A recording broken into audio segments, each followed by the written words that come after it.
May katungod ba ang saop nga magpabayad sa panahon nga mohawa na siya sa yuta nga iyang gitikad?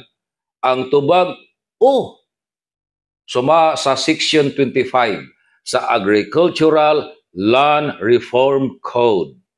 Unsa gisulti sa balaod, ug mohawa gani ang saop sa makiingayon nga pamaagi, duna siya'y katungod nga magpabayad sa tag-iya sa yuta sa iyahang mga tanom ug sa uban pa niyang mga naggasto pagtikad sa yuta.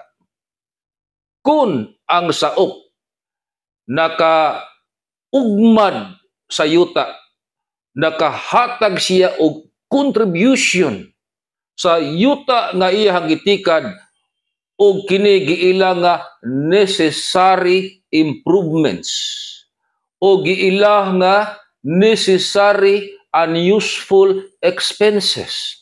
Pananglitan, dunay riprapron nga gibutang ang saop para dili maanod ang tambok sa yuta.